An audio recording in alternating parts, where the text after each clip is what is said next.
15 heures sur Télé Djibouti. Merci à vous de nous rejoindre pour cette nouvelle édition. Voici les titres de l'actualité d'aujourd'hui.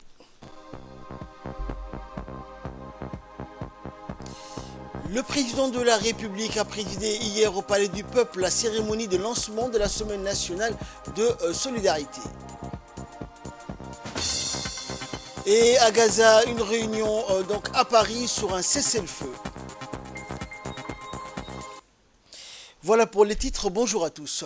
Le président de la République, Ismaël Omar Guelleh, a parrainé hier au Palais du Peuple la cérémonie dédiée au lancement de la Semaine nationale de la solidarité qui a pour thème cette année « Consolider, développer et protéger ». Cette Semaine nationale de la solidarité constitue une opportunité pour le gouvernement d'informer et de sensibiliser le public sur les multiples interventions et programmes sociaux du ministère des Affaires sociales et de solidarité. Créée à l'initiative du chef de l'État, la Semaine nationale de la solidarité est commémorée et organisée chaque année pour mettre en avant les priorités stratégiques du gouvernement en matière de politique de lutte contre la pauvreté et la promotion de la solidarité nationale. Plusieurs thématiques sont mises en avant en vue d'adopter une nouvelle stratégie de protection sociale non contributive pour le renforcement du capital humain, le développement des régions à travers les programmes qui favorisent l'autonomisation des populations vulnérables pour une inclusion dans la société à travers les formations, l'alphabétisation, l'appui aux micro-entrepreneurs ainsi que l'accès à la microfinance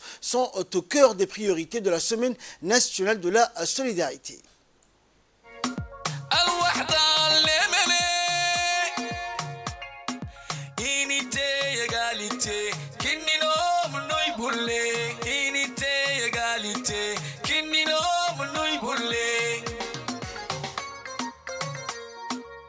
ay sugtay seeni baadho fuuxa harxug dadalte bisomar xolihta turle caalamakahyamaaten amaana hurbaan gabuuti aani doolatii macaane isinni shicbow kefaysa yalli habto kalimi lay haliiloy halila asaa kudhehtangixilleen lay haliiloy halila sinna lay haliloy halela libaro habak samiyay lay haliloy halela dabise hagatinkino lay haliloy halela tesgelle hagatayunta lay haliloy halela lay haliloy halela libaro habau kokina lay haliloy halela umuno habau kohinna yalli habto kalimi lay haliloy halela asaa kudhehtangixilleen lay haliloy halela gabadhagiinay tusinna lay haliloy halela libaadho habak samiyay lay haliloy halela daabise hagatinkiino lay haliloy halela tesgelle hagatayunta lay haliloy halela lay haliloy halela libaadho habbaw kokinna lay haliloy halela umuno habbaw kohinna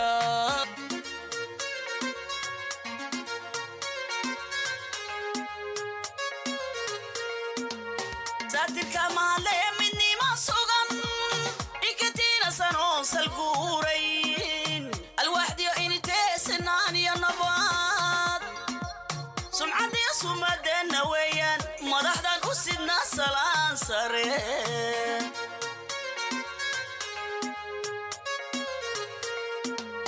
saatirka maale midnima sugan ikatina sanon salguurayn alwaxdiyo initeesinaan iyo nabaad sumcadiyo sumadeena weeyaan madaxdan u sidna salaan sare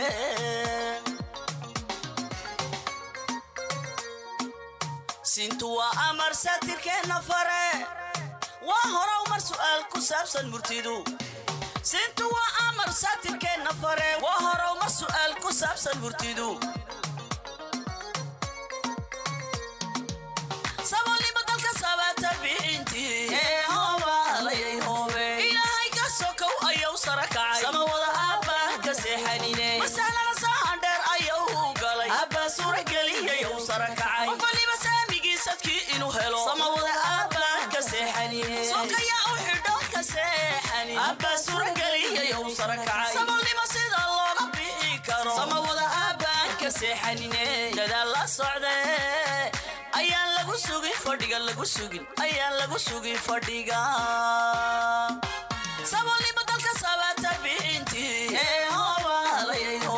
ilaahay ka sokow ayuu sara kacay sama wada aabaan ka seexanine masalada sahandheer ayuu galay abbaa suurageliyay uu sara kacay qof waliba saamigiisadkii inuu helo sama wada aabaan ka seexanine sokaya u xidho ka seexanin abbaa suurageliyay uu sara kacay saboolnimo sida looga bixi karo sama wada aabaan ka seexanine dadaal la socde ayaan lagu sugin fadhiga lagu sugin ayaan lagu sugin fadhiga. Et par la suite, le président de la République et la première dame ont visité les différents stands qui retracent donc l'accomplissement du ministère de la Solidarité. Et lors de sa visite des différents stands, le président de la République a échangé avec le personnel et les employés présents pour leur rôle et action cruciale de la solidarité dans la construction d'une société plus équitable et inclusive.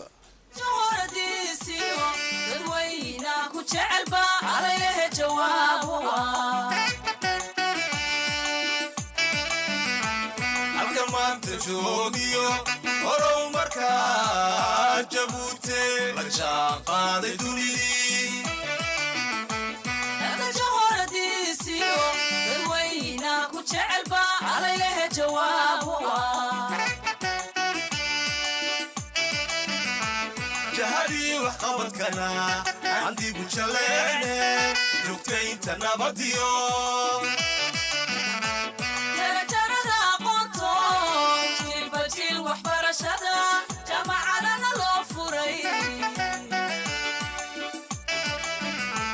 jahadii waxqabadkana candigu jaleene joogtaynta nabadiyo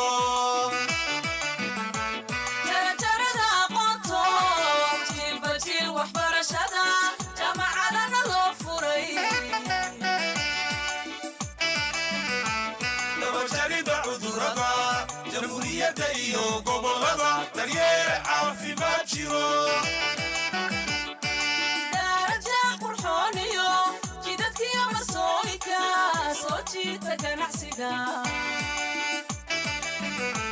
dabajarida cudurada jamhuuriyadda iyo gobolada daryeel caafimaad jiro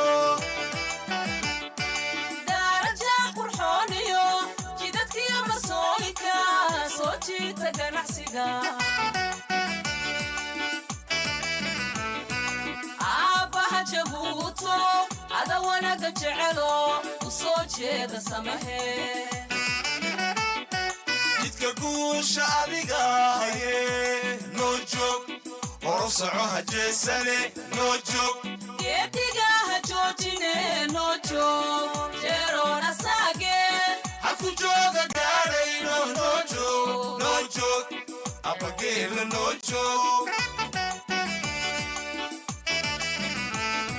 aabbaha jabuuto ada wanaga jecelo u soo jeeda samahe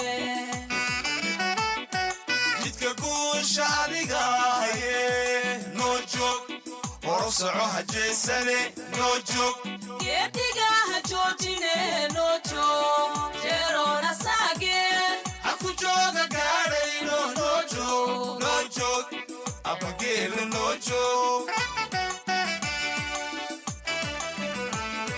nacabkeen ha jabe noo joog annaga ku jecele noo joog dhalintaa ku jecele noo joog ismaaciil cumar geelow noo joog abageela noo joog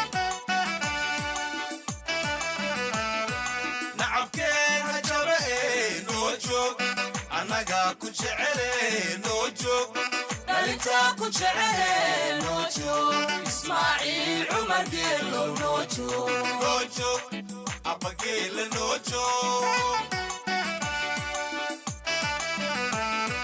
nacabkeen ha jabe noo joog annaga ku jecele noo joog dhalintaa ku jecele noo joog ismaaciil cumar geelow noo joog abageela noo joog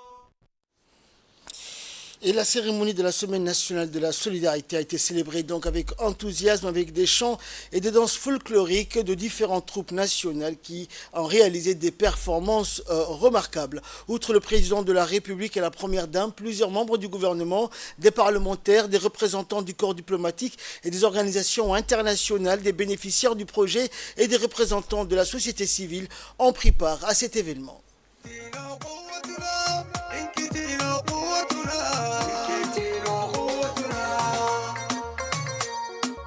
والتقدم والتطوير حققنا مشاريع كثير العالم يشهد لنا يلا نحيي رئيسنا يلا يلا يلا inkitino lengele midnimo dikosne الوحدة اللممي inite égalité kinino mnoy bulle inite égalité kinino mnoy bulle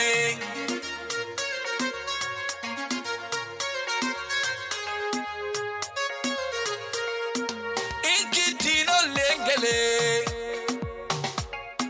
midnimo dikosne الوحدة اللممي inite égalité kinino mnoy bulle inite égalité kinino mnoy bulle ay sugtay seeni baro fooxa harxug dadalte biso marxo lehta turle caalamaka hayamaten amaana hurban gabuti ani dowlati macaane isin shicbow kafaysa saatirka mahadlaya midnima sugan ikatiina sanoo salguurayn alwaaxdiyo initee sinaan iyo nabaad sumcadiyo sumadeenna weeyaan madaxdan u sidnaa salaan sare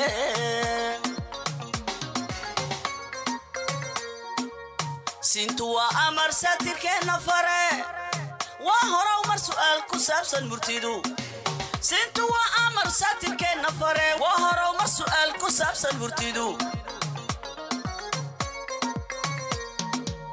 saboolnimo dalka sabaata bixintii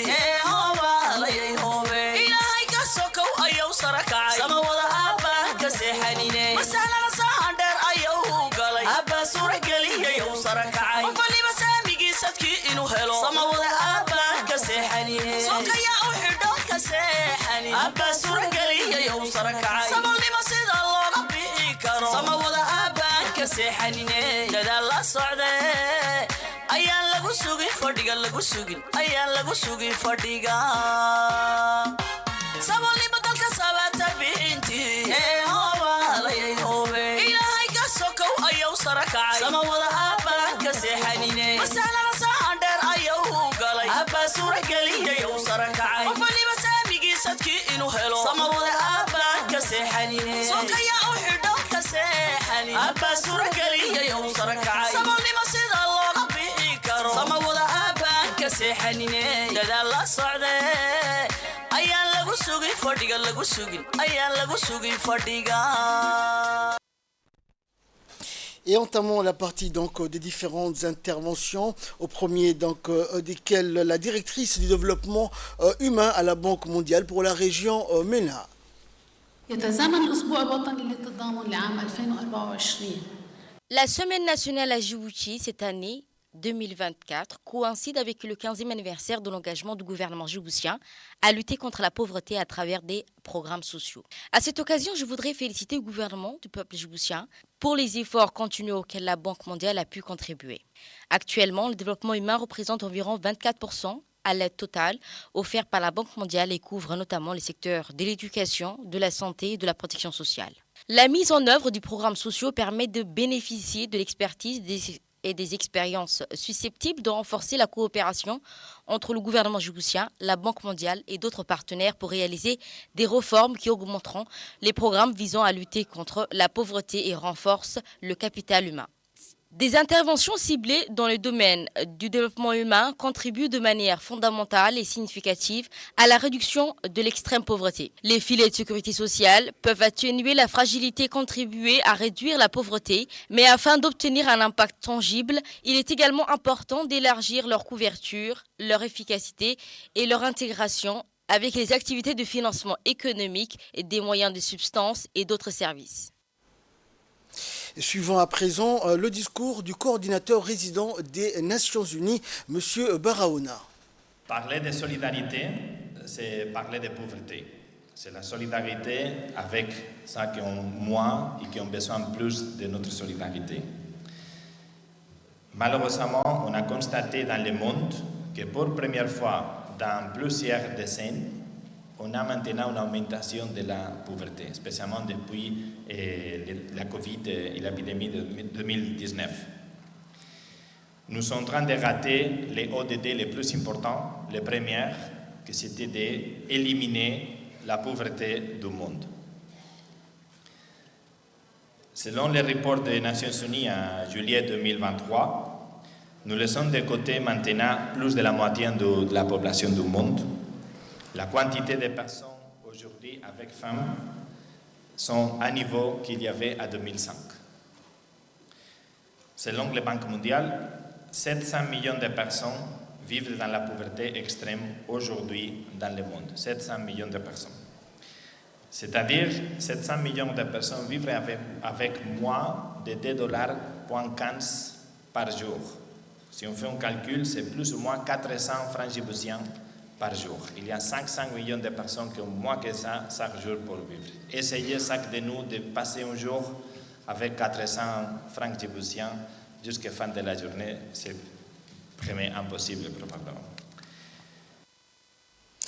Et l'ambassadeur de la Palestine à Djibouti a remercié le président de la République et le peuple djiboutien pour leur soutien envers le peuple palestinien. On écoute les diplomates palestiniens.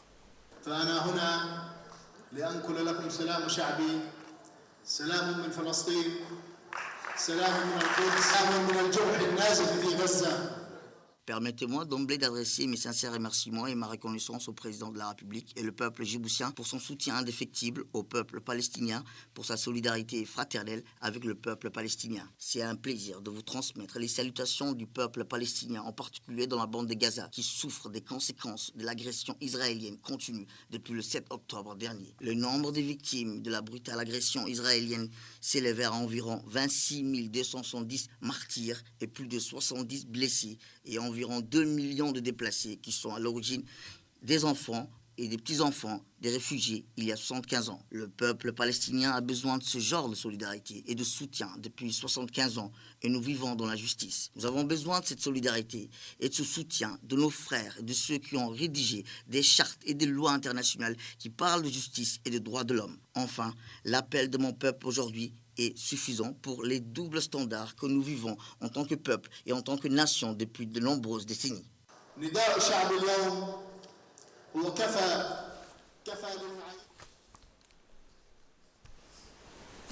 Et de son côté, la ministre des Affaires sociales et de Solidarité, Ouloufa Ismaël Abdo, s'est réjouie du lancement de la Semaine de la Solidarité. On écoute la ministre. Comme nous le savons tous, derrière les chiffres et les données froides et impersonnelles de la pauvreté, il y a une réalité, celle d'une pauvreté qui se vit au quotidien avec son cortège néfaste de privations.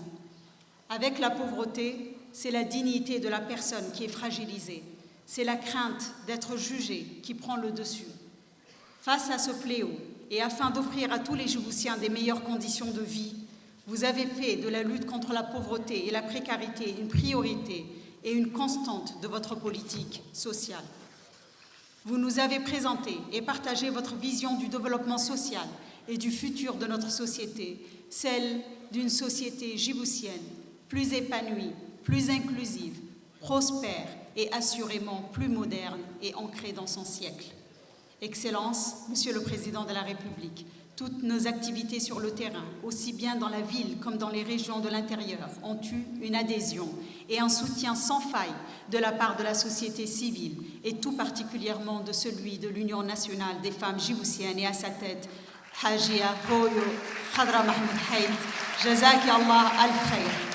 Aujourd'hui, les résultats sont tangibles et parlent d'eux-mêmes et ils sont plus que jamais encourageants et prometteurs. J'en veux pour preuve le recul significatif du taux de pauvreté extrême qui passe de 34,7% à 21,1% entre 2002 et 2023, quand celui de la pauvreté relative passe de 67,9% à 35,8%, soit une baisse de plus de 33% qui représente environ 300 000 individus.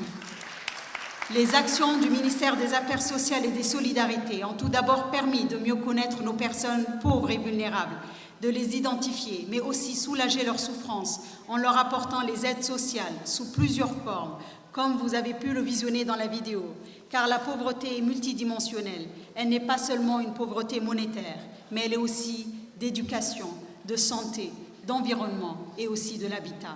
Actuellement, nous avons entamé un processus d'accompagnement et d'autonomisation à grande échelle pour les aider à les sortir de la pauvreté.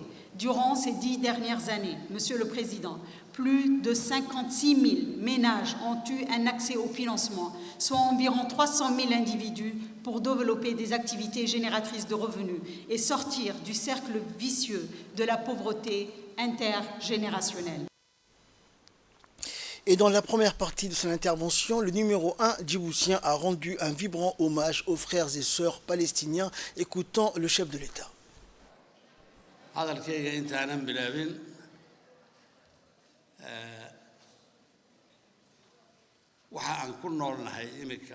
Avant d'entamer ses propos dans un discours empreint de solennité à la tribune du Palais, le président de la République, son Excellence Ismaël Merguele, a prononcé des mots chargés de compassion et d'engagement envers la cause palestinienne, alors que le monde continue de témoigner des affres quotidiennes subies par les Palestiniens. Le président Guillet a dénoncé avec fermeté l'incertitude morale et l'atteinte à l'humanité qui caractérise notre époque. Nous vivons une époque d'incertitude. Aujourd'hui, a-t-il déclaré, une époque où la moralité et le sens de l'humanité vacillent en raison des épreuves quotidiennes qui traversent nos frères palestiniens, a-t-il ajouté devant une assemblée attentive.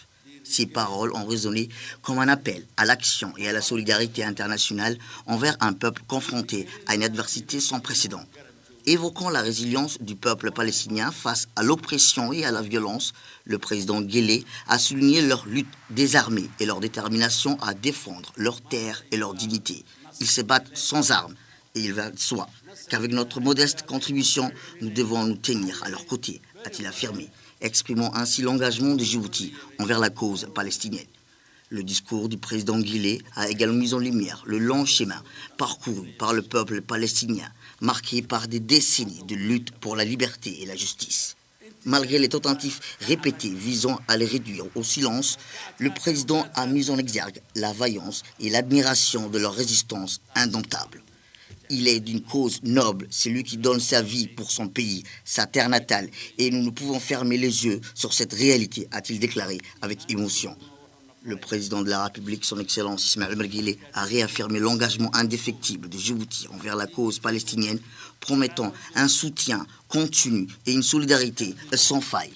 Ces paroles ont été accueillies par des acclamations et des applaudissements, témoignant de l'unité et de la détermination de la nation djiboutienne à soutenir ceux qui luttent pour leur liberté et leur dignité. Et à présent, je vous propose de suivre le discours officiel prononcé par le président Guelleh lors de cette cérémonie de lancement de la Semaine de la Solidarité. Honorables invités, c'est avec un grand honneur pour moi de faire partie de la cérémonie d'ouverture de la Semaine nationale de la solidarité. Cet événement occupe une place spéciale dans nos cœurs car il nous aide à mettre en lumière nos initiatives sociales, à évaluer leur impact. La pauvreté n'est pas un problème confiné à une région ou à un pays spécifique. C'est un défi mondial qui affecte à la fois les pays en développement et les pays développés. Aujourd'hui, plus d'1 milliard de personnes vivent avec moins d'$1 par jour. Bien que l'Afrique subsaharienne et l'Asie du Sud soient les plus touchés par ce problème, aucun continent n'est à l'abri.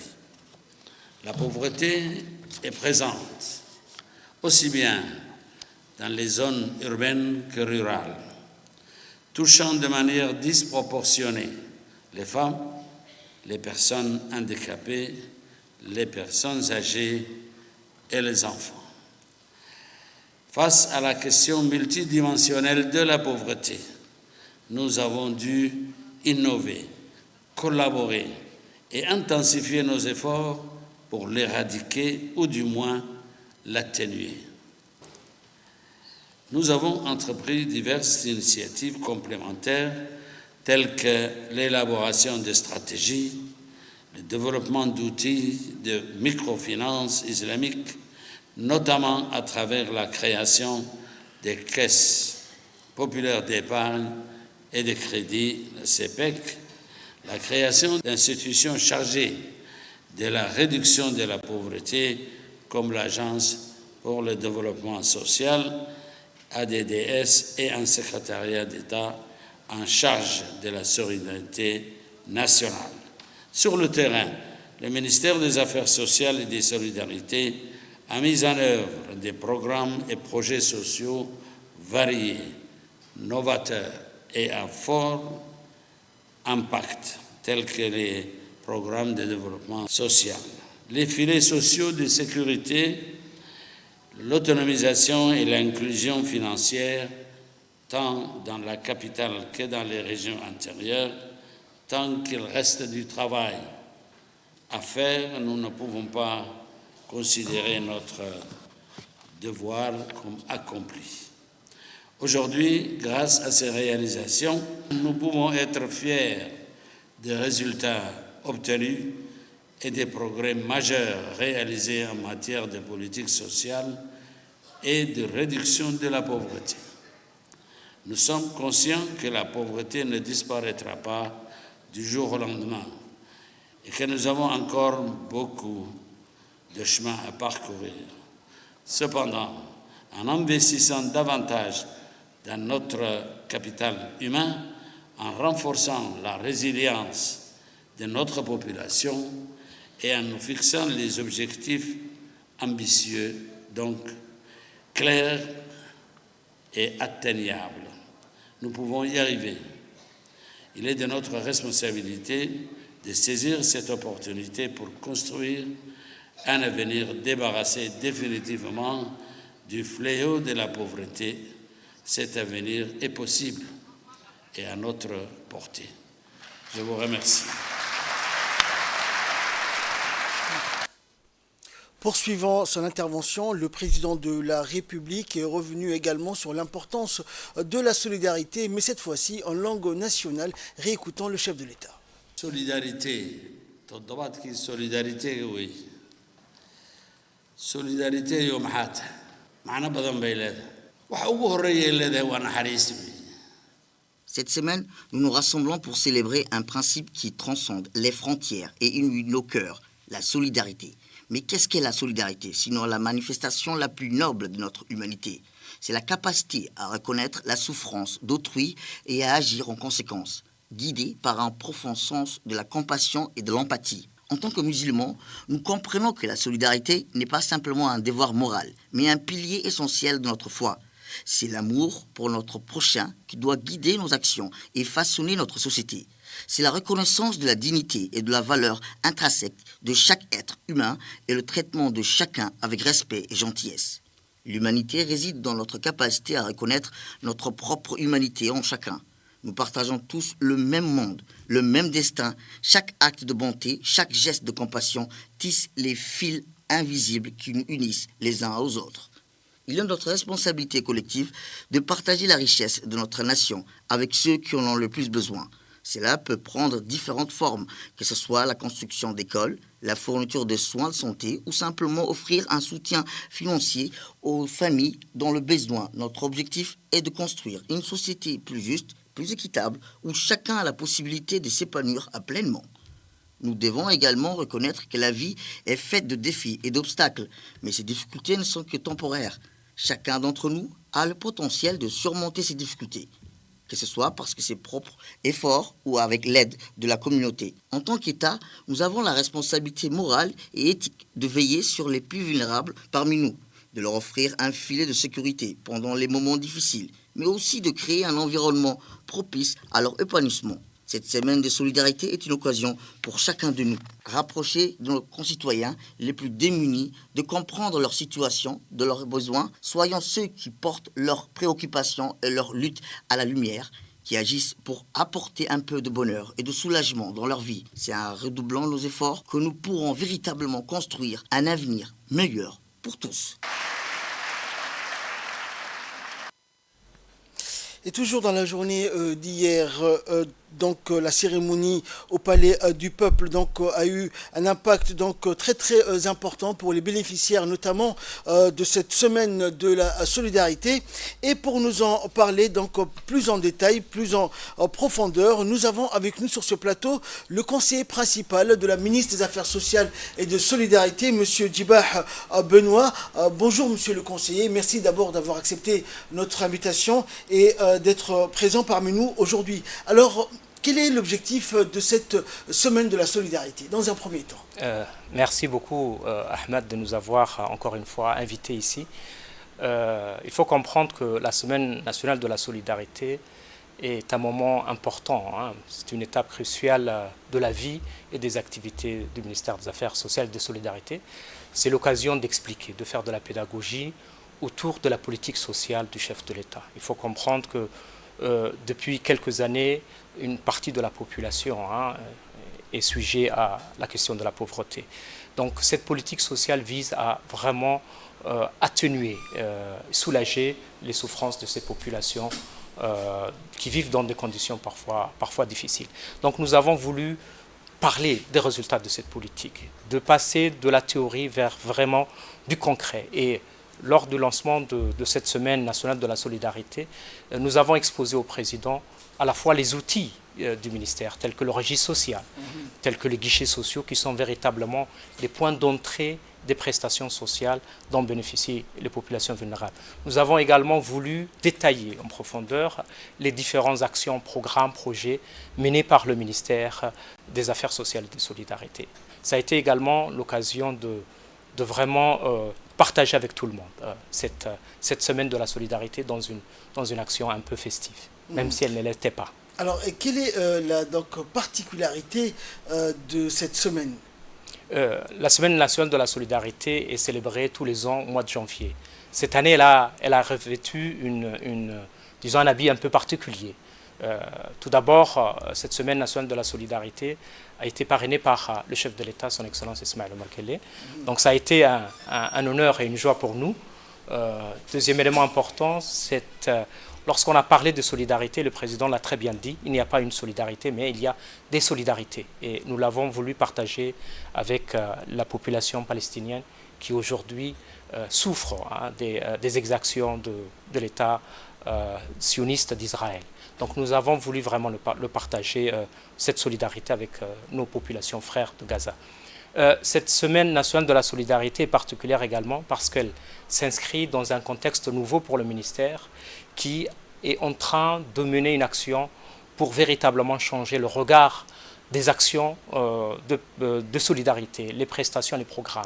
C'est continuer toujours les programmes de filets sociaux pour les populations dans une situation d'extrême vulnérabilité. Mais c'est surtout vraiment capitaliser sur les potentialités de nos régions, les potentialités de nos capitales humains, sur nos personnes, pour pouvoir vraiment permettre aux populations de se prendre en charge.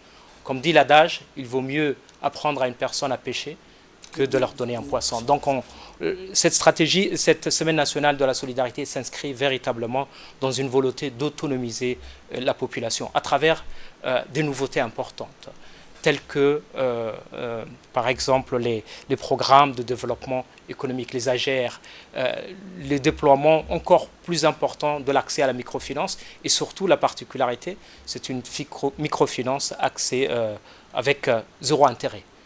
Donc c'est vraiment permettre à ces populations de se prendre en charge. Alors, après cette semaine de la solidarité, quelle est la prochaine étape? Hier, ce n'était qu'une journée de lancement. Nous avons voulu le partager avec beaucoup de monde. Les prochaines étapes sont importantes pour nous. Les activités vont continuer cette fois-ci sur le terrain. On sort des activités un peu festives, de l'aspect lancement officiel. Là, c'est le concret. Donc, jeudi matin, nous serons à l'UNFD, qui est un partenaire important. L'Union nationale des femmes djiboutiennes est un partenaire important dans la mise en œuvre des programmes d'autonomisation, de formation des communautés et surtout des femmes et de jeunes filles. Donc, jeudi matin, l'activité sera basée sur l'autonomisation. Par la suite, à partir de samedi, la caravane ministérielle, la caravane de la solidarité va aller dans les régions, et on va sillonner les 5 régions de l'intérieur. Au-delà des chefs-lieux, c'est plus, comme l'a dit le chef de l'État, c'est d'aller rencontrer les communautés, c'est vraiment de se connecter. Absolument, c'est de vraiment rencontrer les populations, de partager avec eux leur regard sur les actions que nous menons. Et au-delà de faire de la pédagogie, pour nous, c'est vraiment d'apprendre de la situation du terrain. C'est une action de la pédagogie, mais dans les deux sens. Merci, monsieur le conseiller Djibah. Donc, je rappelle que vous êtes conseiller principal au ministère des Affaires sociales et des Solidarités. Merci d'avoir accepté notre invitation et d'avoir bien voulu répondre à nos questions. Merci à vous. C'est moi qui vous remercie. Dans le reste de l'actualité, le chef de l'État Ismaël Omar Guelleh a décerné la médaille de commandeur dans l'ordre national du 27 juin au président du Parlement arabe, Adel Al-Assoumi. Le déplacement de M. Al-Assoumi à Djibouti s'inscrit dans le cadre d'une tournée dévolue à la réalisation d'une plus grande cohésion et solidarité dans le monde arabe. Dans des entretiens préalables à la distinction faite à Al-Assoumi, le président de la République et le président du Parlement arabe ont évoqué ensemble les principales problématiques à l'ordre du jour dans le monde arabe. Les entretiens ont ensuite été étendus à l'identification de mécanismes complémentaires d'action qui sont de nature à œuvrer au renforcement de la cohésion et de la solidarité dans cette région. Mais c'est toutefois la question palestinienne qui a été au cœur des échanges entre le chef de l'État et M. Al-Assoumi. Sur ce sujet précis, les deux parties ont réitéré leur engagement en faveur d'une intensification de l'appui multiforme dans sa quête légitime à opposer une résistance farouche aux diktats injustes, inhumains et criminels de l'État d'Israël.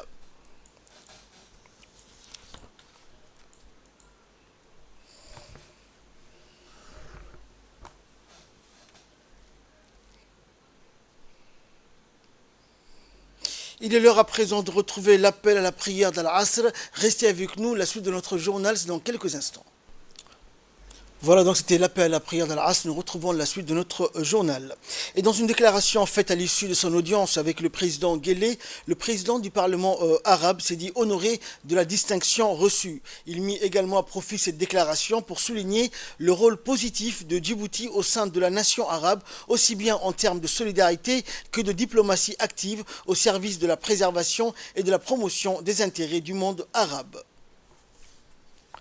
Et de son côté, le président de l'Assemblée nationale, Mohamed Dileïta, à la tête d'une délégation de parlementaires djiboutiens, pris part à la rencontre entre le chef de l'État et le président du Parlement arabe. Et d'une réaction faite à la presse, M. Dileïta s'est quant à lui réjoui de l'estime et de l'aura sans cesse grandissant de la République de Djibouti au sein des plus grandes instances du monde arabe. Écoutons le président du Parlement. Je suis d'abord très fier d'accompagner les présidents du Parlement arabe ici, ce qui est arrivé suite à mon invitation, et l'honneur que le président lui a fait de le décorer lors du 27 juin. C'est un honneur pour la relation particulière qu'entretient Djibouti et la Ligue arabe. Vous savez que Djibouti, depuis 1977, est membre de la Ligue arabe. Nous avons des représentants au niveau du Parlement et aujourd'hui, sa présence va renforcer davantage les relations de partenariat entre l'institution de la Ligue arabe et le Parlement djiboutien. Je suis très content, deuxièmement, que la visite du président du Parlement, mon frère Abdelrahman, se situe une période où il y a des problèmes palestiniens, un problème où le monde arabe est en train de bouger. C'est la raison pour laquelle que cette présence en cette période est importante. Ça démontre l'intérêt que la Ligue arabe a pour Djibouti et le rôle que Djibouti joue dans la région. Notre président aujourd'hui assume également la présence de l'IGAD et en tant que membre de l'IGAD où il y a un certain nombre de pays arabes qui est membre également de la Ligue arabe. Je pense que c'est un atout supplémentaire pour nous tous, pour notre pays, d'être là. Et je remercie très sincèrement notre frère d'avoir, pour cette décoration, surtout cette nomination, en tant que vraiment qui a reçu du bain du président de la République. C'est un honneur particulier et je suis vraiment très fier pour lui. Le Premier ministre Abdelkader Kamel Mohamed et la délégation qui l'accompagne, dont l'ambassadeur de Djibouti à Paris, en Italie, Aïd Moussaïd Yahya, ont pris part hier, donc, au 29 janvier, au sommet Italie-Afrique, au siège du Sénat italien à Rome, au palais Madama, lieu historique et pilier du pouvoir d'Italie. Ce sommet dénommé Italie-Afrique, un pont pour une croissance commune, a été honoré par une plus grande participation de chefs d'État et de chefs de gouvernement africains, des instances dirigeantes de l'Union africaine, ainsi que plusieurs organisations internationales. Lors de leurs allocutions d'introduction du sommet, le président du Sénat italien et la première ministre, Madame Giorgia Meloni, ont souligné d'emblée que ce sommet représentait une occasion de renforcer les fondements de la relation Italie-Afrique qui prend ses racines sur la base des principaux piliers que sont la sécurité alimentaire, la culture et formation, la sécurité énergétique, le développement économique et infrastructure, la lutte contre la traite des êtres humains et la gouvernance de l'immigration légale. Ces piliers constituent amplement les lignes directrices du plan Mattei, un plan que le gouvernement italien souhaite partager avec les partenaires africains en vue de les présenter aux autres États européens comme un nouveau modèle de coopération et de développement sur un pied d'égalité. Ainsi, ces bases nouvelles, l'Italie, qui va prendre la présidence du G7 en 2024, compte les mettre en avant pour reconfigurer la stratégie européenne vers l'Afrique. Toujours dans l'actualité, le Premier ministre par intérim et ministre de la Justice, Ali Hassan Badoun, a reçu en audience le président du Parlement arabe, M. Abdelrahman Al-Assoumi, en visite à Djibouti. L'audience qui a eu lieu au ministère de la Justice a permis à M. le ministre Ali Hassan Badoun et son hôte d'évoquer les relations bilatérales entre le Parlement arabe et la République de Djibouti, mais aussi les liens d'amitié et de coopération que partagent notre pays et l'hémicycle arabe. L'entrevue entre le Premier ministre par intérim et le dirigeant arabe s'est déroulée en présence du secrétaire général du ministère de la Justice, Maki Abdelkader, et du procureur général de la République, Jama' Suleiman, ainsi que des parlementaires, tous membres du Parlement arabe.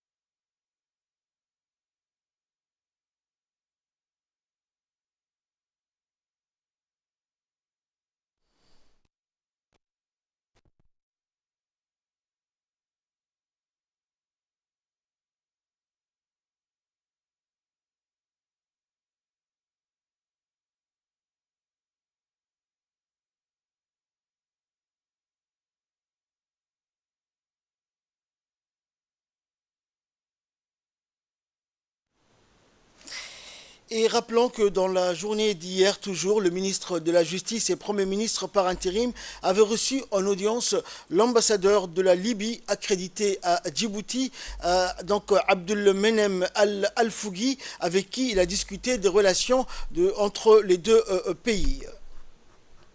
Et l'entrevue donc entre le ministre de la Justice et Premier ministre par intérim, Ali Hassan Badoun, et le diplomate libyen s'est déroulée donc en présence des proches collaborateurs du ministre et de l'ambassadeur de la Libye.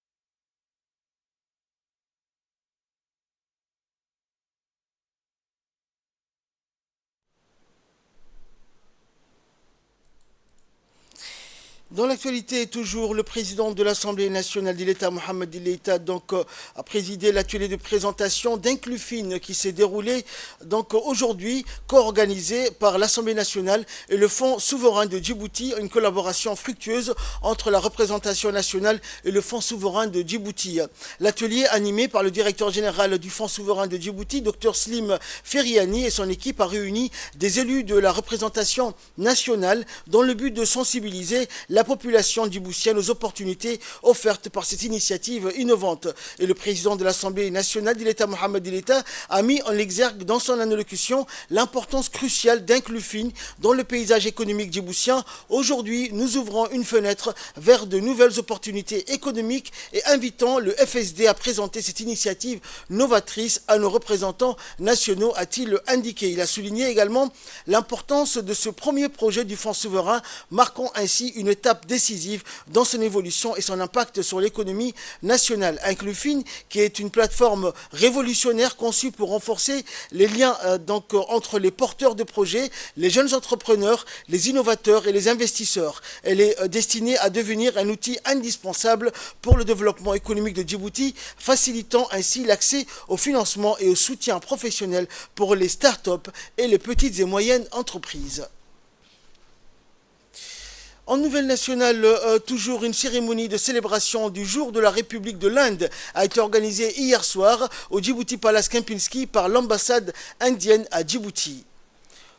Le peuple indien, à l'occasion du jour de la République, la Constitution de l'Inde continue de fournir un cadre durable à la plus grande démocratie du monde et un fondement à son leadership mondial. Cette cérémonie a été présidée par l'ambassadeur de l'Inde à Djibouti, Ramachandran Chandramouli, et a vu la participation des invités des marques telles que le ministre des Affaires étrangères et de la coopération internationale, Mahmoud Ali Youssouf, le ministre de l'Énergie, Younis Ali Ghedi, et du secrétaire d'État de la secrétaire d'État aux investissements, Safia Mohamed Ali Gadile. La cérémonie riche en couleurs était l'occasion d'apprécier les cultures indiennes avec les danses et musiques traditionnelles.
Punjab सिंध गुजरात Maratha.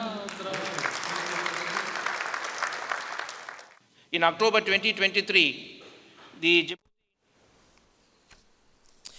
Le ministre de l'Éducation nationale et de la formation professionnelle, Moustapha Mohamed Mahmoud, la ministre de la Ville, de l'Urbanisme et de l'Habitat et le président de la Chambre de commerce de Djibouti ont conjointement inauguré hier, lundi 29 janvier, le centre sectoriel de formation professionnelle au métier du bâtiment et des travaux publics. En participant à la cérémonie d'inauguration, le secrétaire général du MENFOP, la secrétaire générale de la Chambre de commerce, le directeur général de l'agence Aroulos, de nombreux chefs d'entreprise du secteur du bâtiment et des travaux publics et des représentants de la Banque mondiale ainsi que des hauts cadres des ministères sectoriels. Le centre, qui est le deuxième d'une série de 8 centres qui seront construits à Djibouti-Ville, est le résultat d'un long processus de collaboration entre le ministère de la Ville, de l'Urbanisme et de l'Habitat, le MENFOP et la Chambre de commerce de Djibouti. En effet, il a été construit par le ministère tutelle du secteur du bâtiment et mis à la disposition de celui en charge de la formation professionnelle pour préparer une main-d'œuvre qualifiée qui réponde aux besoins du marché du travail, du secteur du bâtiment et travaux publics. Le centre accueille 4 filières de formation en BTS identifiées conjointement par les 3 parties: économistes de construction, conducteurs des travaux du bâtiment, topographes et conducteurs des travaux publics.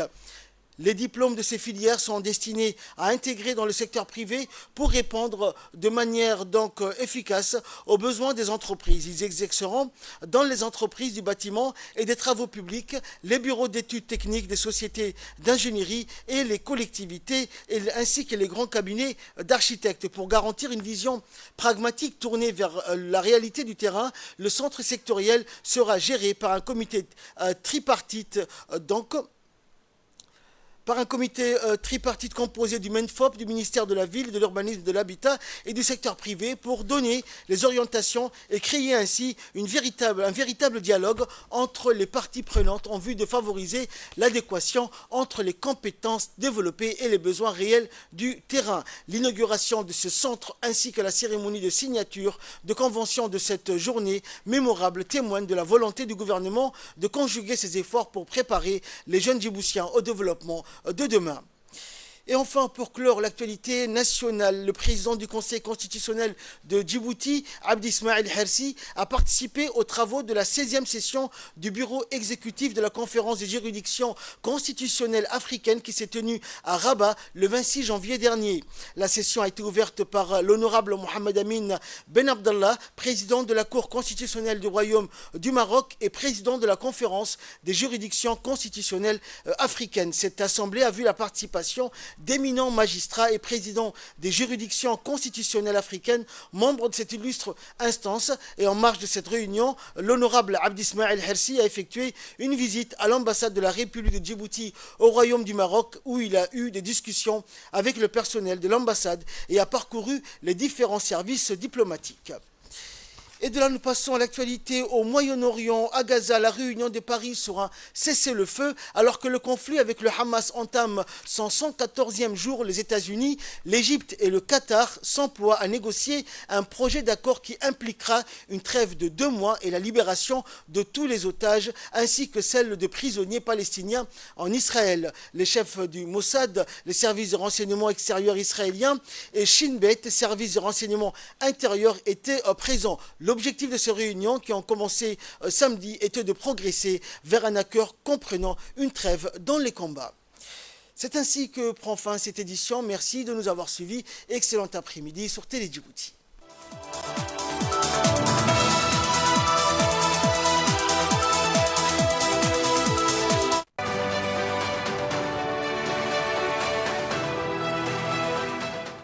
sayo wasaaradda cukuluhu inifdeluku sayo haytahtana kuktala dowlad abbaha galtu giyonuhu yakki anakarata yangalunuhu kiban warakiti hirgitanamkinil esiran tama warakiti jonvihalsaka tabanaka dhabbahana